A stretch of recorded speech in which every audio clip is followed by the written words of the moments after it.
Hey guys, Matt Allen here. Welcome back to Tactical Bassin. Tonight we're going to talk night fishing. It is night. If you notice the camera has kind of a weird appearance to it, that's because you're actually watching in infrared. So we've got infrared lighting set up on the boat. So what you see is a positive image basically. Everything's kind of a white or a purple. You really can't see color at all. But we're out here in the dark. We love shooting in infrared when we're out night fishing. What I want to talk to you guys about right now is summer night fishing. Basically just some quick tips for you, some things that you may not know or things you want to try that will really help you this summer as you get out here on the water to chase some night fish around. Now first, right off the bat, why do you want to be out here in the dark? In parts of the country, obviously it's more comfortable to be out at night, but from a fishing standpoint, there is a whole class of fish that feeds at night. In some lakes there are day fish and night fish, and they're completely separate. In other lakes they seem to eat during both periods, but some lakes, especially lakes with a lot of fishing pressure, you actually have an entire class of night fish that don't seem to feed in the day at all, and they tend to be larger fish. So in the summer, nighttime can be one of the best times to get that true giant. So just some quick tips for you, maybe some things that you don't know. I've got a full moon out here tonight. I don't know if you guys can see that moon over there in the corner of the frame. Just came up, big old bright full moon. And if you know anything about night fishing, or if you've been reading the magazines or watching videos your whole life, the full moon is the deal, right? That's when you want to be out there. I don't really agree with that. First thing I'm going to tell you, the full moon can be great, but it can also be terrible. The new moon is totally underrated. The new moon can be amazing. That's when it's pitch dark. So here, general rule of thumb, I want you to take and run with it this summer.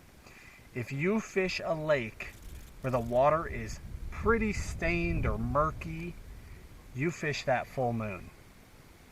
If you're on a lake that's clear, fish the new. Fish that dark moon when you can't see anything. Hand in front of your face, it's blacked out. That's when you want to go out and fish. I'm not a scientist. I can only tell you from experience. But new moons shine on those clear water fisheries. In my opinion, the reason for that is that the bass feed when their odds are the highest. In a clear water lake, when it's the absolute darkest, their odds are the highest, because they can still see in that water.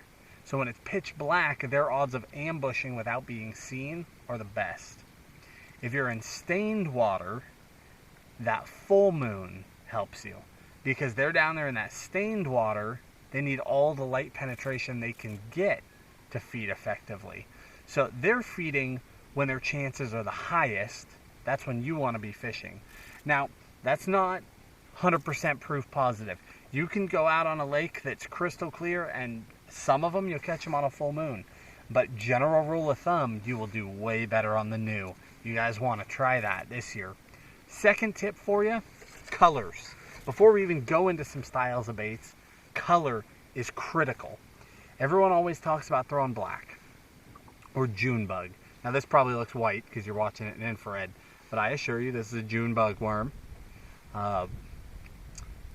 Those dark colors, again, tradition says that's what you should be throwing. And they say you should be throwing that because it creates the biggest, not shadow, but basically it stands out the most in that dark water. Again, I don't know that I agree with that. For years, we've been fishing with bright colored baits. Hands down, my number one color when I'm throwing reaction at night is white. Number two is chartreuse. You can forget that black and blue business. Now, I'm not saying don't do it, and I'm not saying it doesn't work, but I'm saying that if it's not working for you, it's time to branch out.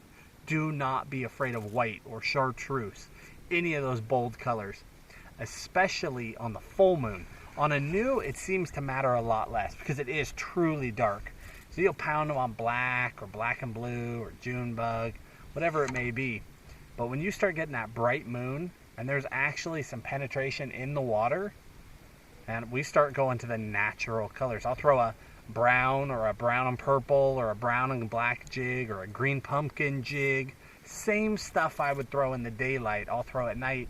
And then my crankbaits, I'm going to throw I'm going to throw white or chartreuse. Top water, I might throw white. In fact, almost all of my top waters,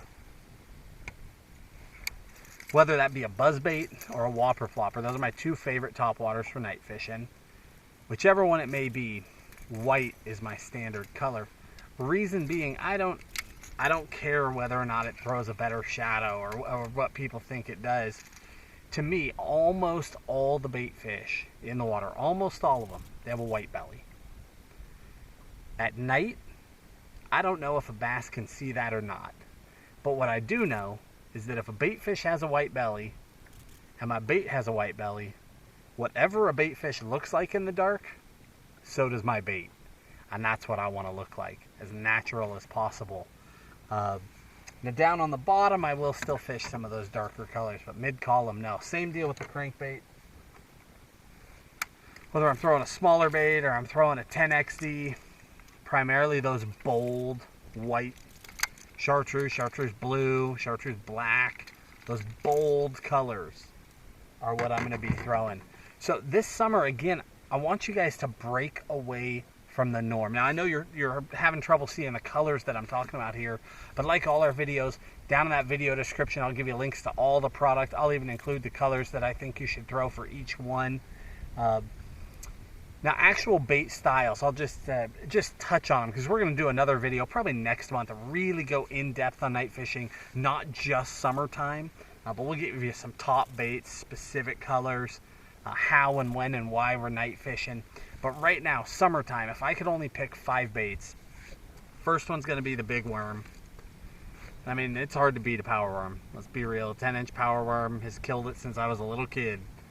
Number 2 is going to be the jig, with or without rattle. And that has to do with watercolor. Clear water, no rattle. Stained water, rattle. Number 3, for me, chatterbait. No question. You may want to substitute a spinnerbait if that's where your confidence is, but for me it's the chatterbait. Number 4, whopper plopper. Number 5, that big deep crank. Typically that 10XD, but you can go smaller if you're in shallow water, obviously. But that 10XD's got a ton of movement, ton of vibration, good sound. That's a really good option at night. So you can try both styles. You can do that slow fishing, where you're really just being methodical with that big worm or that jig. And don't worry about your line either. Almost all of these baits that I'm throwing tonight are tied on straight braided line because it's warm out. For me, it's a summertime thing. If the air temps are warm, I throw straight braid. Now, that might sound crazy to you, right? Why do air temps matter? But to me, it's all about my reflexes.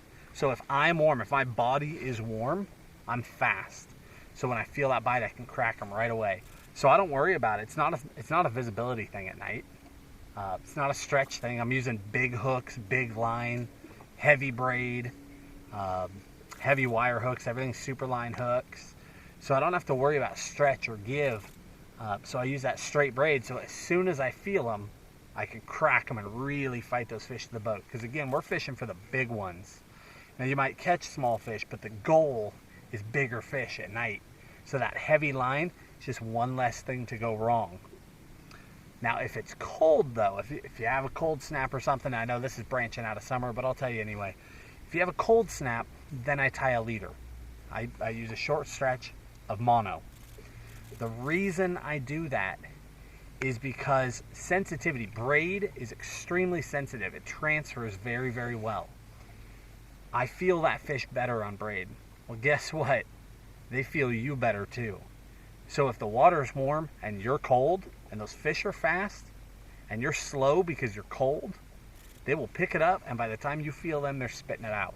It works both ways. So if it's cold outside, if you're not on your A game, use a leader. They'll pick it up, and that shock absorber will get them to hold on to it a little bit longer with that mono in there. They'll hold on to that a little bit longer to give you the time to crack and get a good hook set. But again, if you can get away with it, straight braid. Because then you've got them hooked to 50 or 65 pound line almost nothing can go wrong when you get that big one on. Even if they're in the grass or in the cover, you can horse them out of it really well. Hope those tips help you guys. Night fishing is an amazing opportunity to get out and catch a giant. This is your year. Get out there. Hit that like button. Subscribe to the channel. We're going to bring you more of this content. Hope you guys enjoyed the infrared, and we'll talk to you soon.